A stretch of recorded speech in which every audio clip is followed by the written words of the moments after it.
on See Indonesia. Fasten your seatbelts and let's take a voyage back in time. Wow. We are gazing upon a natural amphitheater facing to the Indian Ocean. All these blends of unique geology, biodiversity and cultural diversity are among the evidence of a collision between the Indian oceanic plates with the Eurasian continental plates in a limestone era. And this is Geopark. Come see the beauty, only on See Indonesia.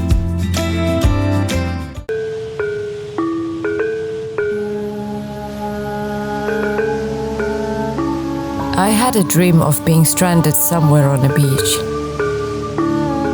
I can feel the heat of the sun burning my back and the coarse sand touching my cheek. Faintly in the distance, I could hear gamelan music slipping between the sound of crashing waves.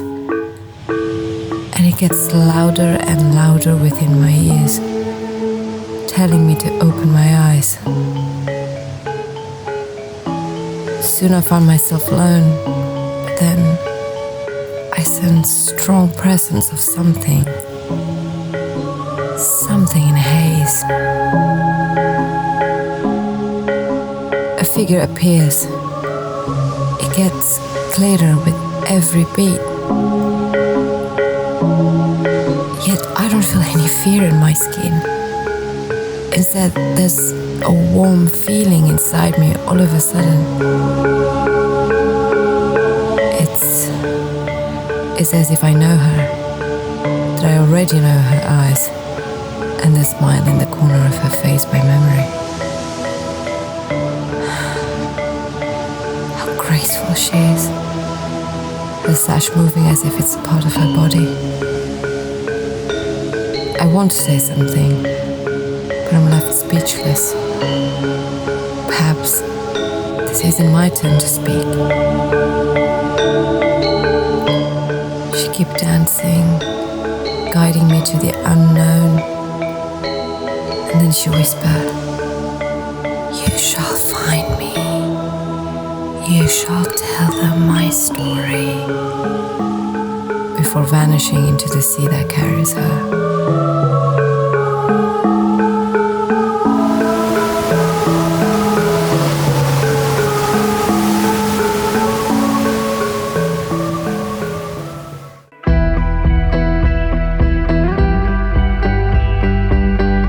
I set forth to find the figure, and it brought me here, to Pelabuhan Ratu, a district and fishing town which serve as the seat of Sukabumi Regency. The bay is shaped like a horseshoe and boasts enormous waves that can be very treacherous. Pelabuhan Ratu can be translated into Queen's Harbour in English. The Sundanese believe that the Indian Ocean is the home to a goddess. In every country, there's always a mythology when it comes to the guardian of the sea. In Indonesia, especially in Sundanese and Javanese culture, there's this mythology of a beautiful princess who possessed a mystical force as powerful as the Indian Ocean. And her name is Nyi Roro Kidul, the goddess of the Southern Sea.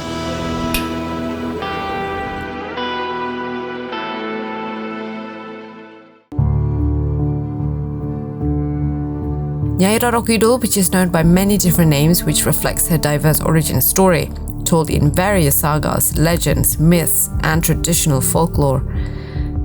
For instance, in Javanese tradition, she is known as Nyai Rara Kidul, a spiritual consort of the Sultan of Mataram in Yogyakarta, beginning with Senopati and continuing to the present day. One way or another, she's magnet for tourism for Pelabuhan Ratu. Take, for example, this Buddhist temple in Kertajaya village. Her mystery became a constant inspiration, especially in art. One of the most famous one is this painting. This is a replica of a painting painted by one of Indonesian renowned painter, Basuki Abdullah. He painted Nyai Roro Kidul in green dress to capture the beauty that Sundanese women has. And this green color become very identical to her, and therefore the people have this common belief that anyone who wants to visit the Southern Sea must not wear green attire. Some anthropological and cultural studies suggest that the myth of the Queen of Java's Southern Sea probably comes from a prehistoric animistic belief in pre-Hindu Buddhist female deity of the Southern Ocean. The fierce waves of Southern Java's coast on the Indian Ocean, storms and sometimes tsunami, inspires awe and fear of natural power among the locals. Then they associate the phenomenon to spiritual realms of demons and deities. Much like the people in the coastal area of the Southern Sea, where I am right now at Pelabuhan Ratu, people still firmly believe in the mythology of Nyi Roro Kidul. Every 6th of March they celebrate a festivity called Larung Laut, and that's a form of gratitude for a bountiful fishes and also a safety from the harshness of the sea. This local tradition has helped the people in coastal area to avoid getting caught in natural disasters. For instance, they built city center and residential area far away from the coast. So, whether you believe it or not, myths have their way to guide human in living harmoniously with the sea.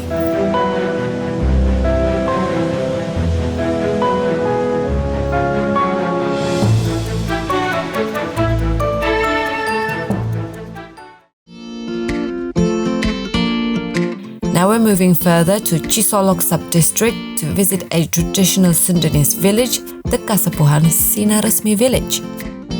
This village is one of the traditional village of Kasapuhan, Banten Kidul, a traditional Sundanese community that has existed since the 7th century. This community is spread out among 3 sub-districts, Bogor, Lebak and Sukabumi. This nomadic farming tribe is now part of the cultural aspect inseparable from the global geopark concept. The village is slightly isolated from the city, and no COVID-19 has been found here. However, since I arrived from the Indonesian capital, I will still practice the health protocols as suggested by the government to protect them.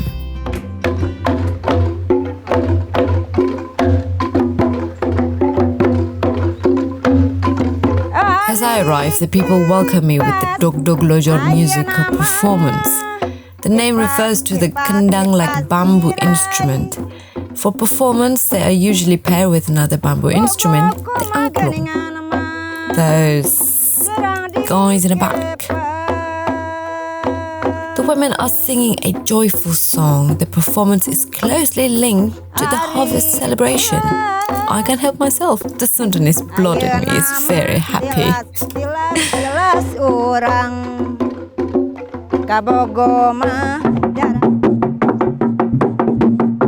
The community is still practicing the tradition of their ancestors, especially in agriculture, where they would hold ceremonies in every step of the agricultural cycle, from planting to harvesting. Likewise, this morning, everyone is busy with a big wooden stick on their hand. Whoa, what exactly are they doing? I think I have to help them in doing the fun.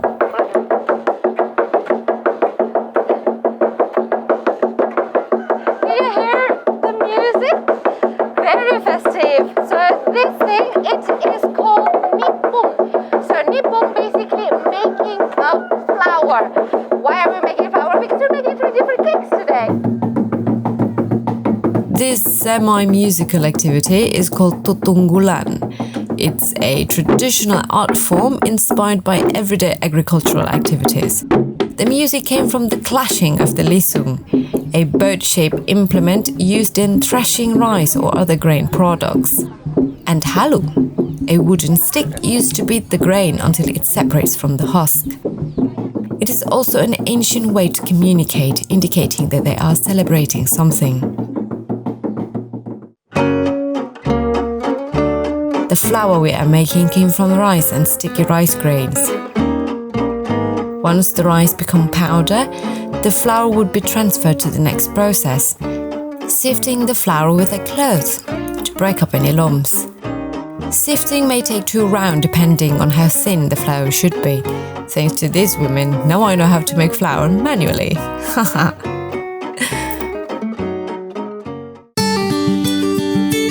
With Nipung done, now we're heading to the main house belonging to the village leader, Abah Asep. Alright, this is the house, and this is where we're gonna cook. This white kitchen is equipped with traditional cooking equipment such as hawu, the wood fire, where they cook the rice and steam the cakes.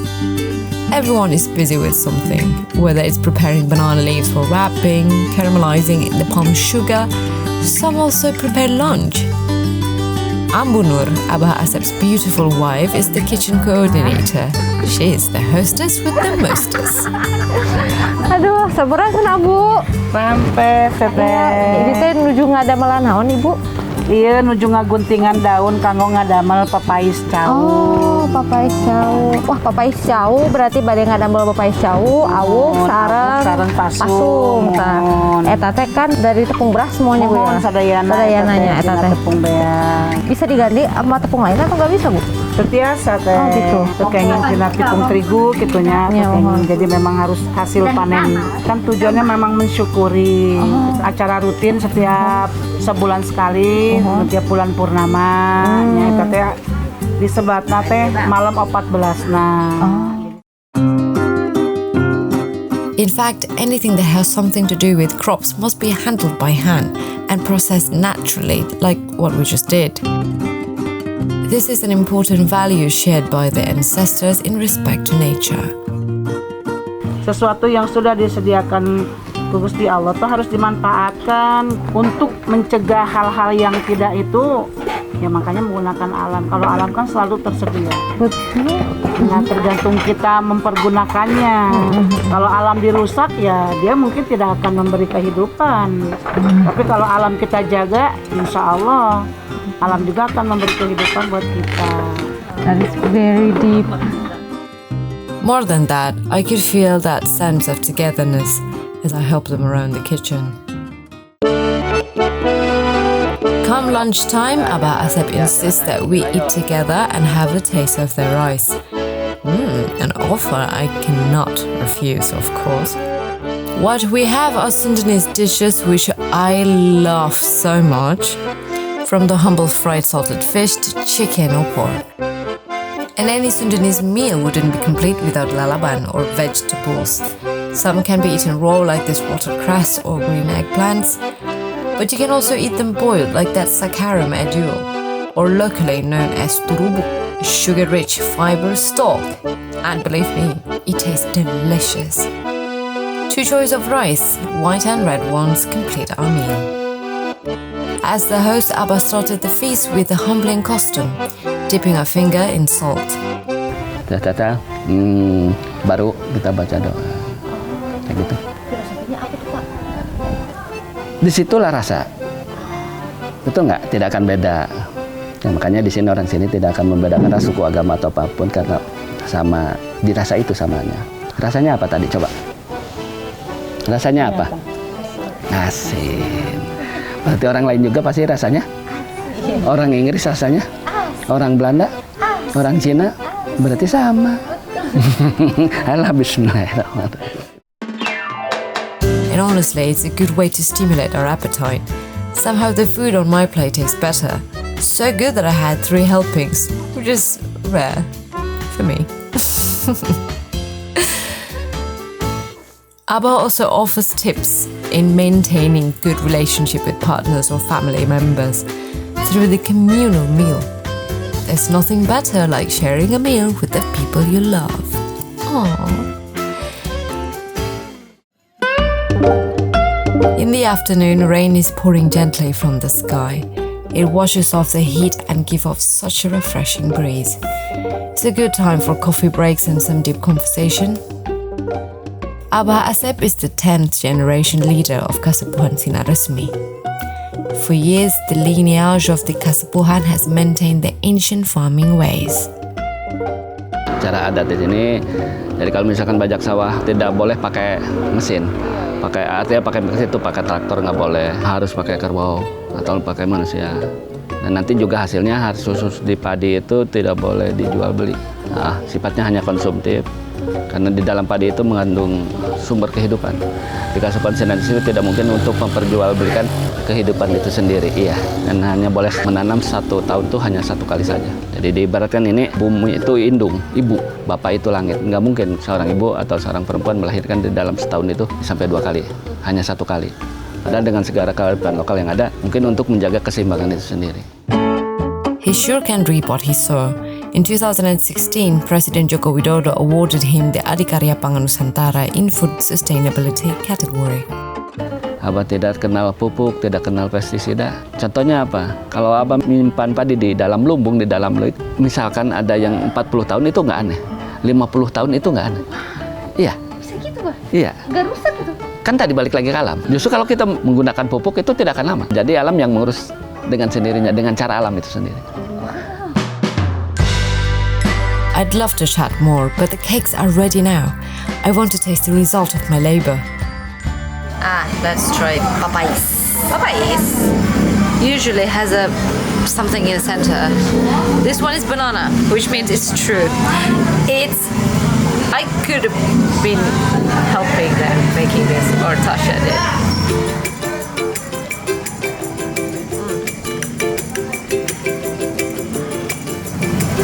It's chewy, but then it melts in your mouth. And the banana, it smells really good. If you want to learn more about this eco-friendly farming, or perhaps just to experience what it feels like to be a part of traditional community, you can stay at Abba Asep's house. He will welcome you with open arms.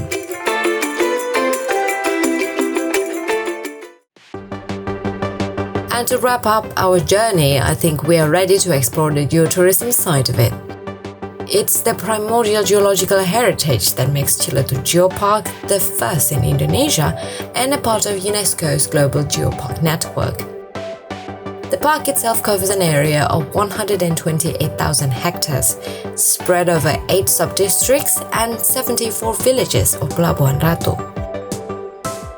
Within such a large area, Ciletu boasts around 70 destinations.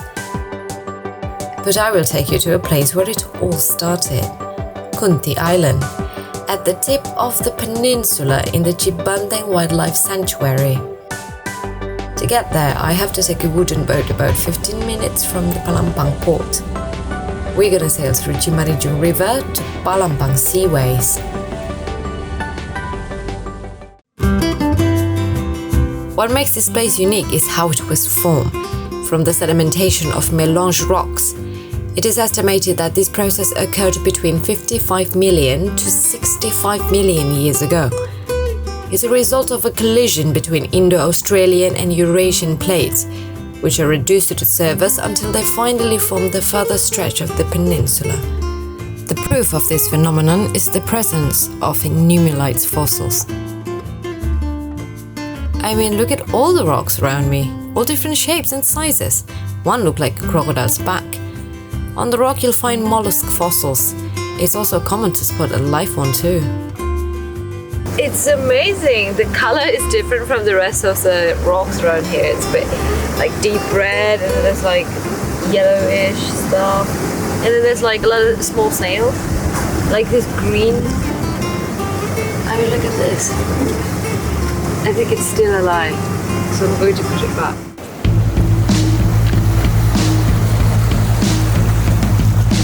I keep following the rocky trail, which is quite sharp and slippery. I highly advise you to wear thick soled footwear for this. I almost slipped and fall once. Ugh. Something caught my eyes. A smooth rock, almost perfect for landing, and a fit-shaped mark on it. There's this shrouded mystery regarding these rocks in front of me. I mean, from the look of it, it looks a bit like it could be a feet, it could be a paw, but what? A human or something? I don't know. What do you think?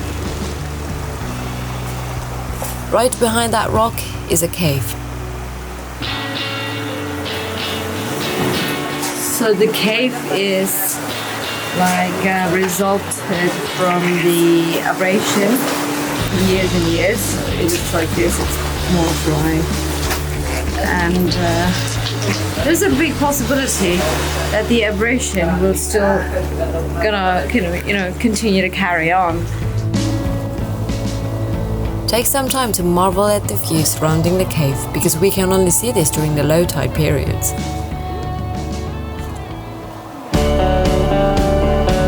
Apart from its rocky side, Kunti Island also has a smoother side.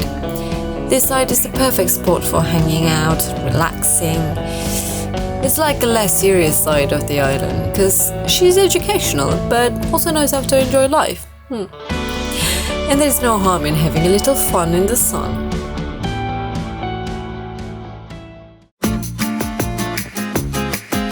In Chileto Geopark area, there are at least 9 waterfalls. I'm going to take you to one of them. It's the one easiest to access. No trekking involved. Whatever, I'm lazy like that. Chimarinjung Waterfall. Located in Chiema sub-district and fed by the Chimarinjung River. It is 50-meter high with several tiers. The local also call it Gong Waterfall, because on certain days it produces a sound similar to a gong. Legend has it, there's a gong hidden in the waterfall that belongs to a supernatural kingdom. But I'm not here to prove that. Nope, no thanks. Look at those rocks formation.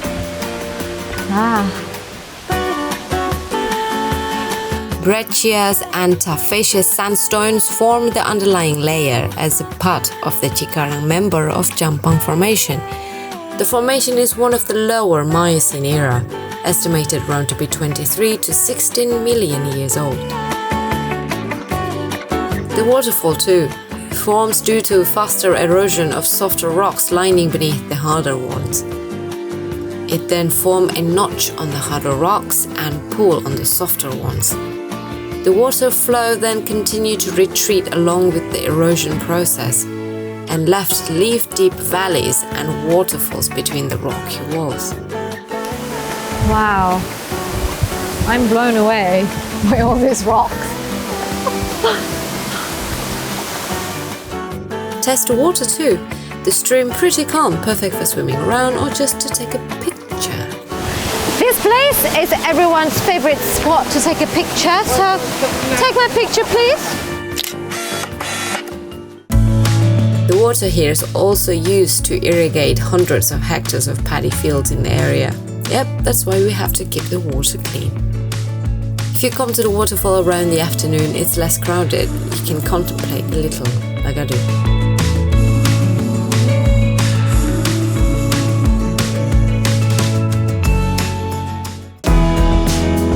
I want to explore more, but I don't have the luxury of time. I must savor this landscape through a place called Puncak Dharma. The hills stand tall at the height of 230 meters, surely a good spot to get a view of the geopark area. Thus conclude our journey to the past. We've seen how people here treat nature in a reference. Some preserve it in a form of myths. It even shapes a society. One way to know who we are is to trace our past through nature.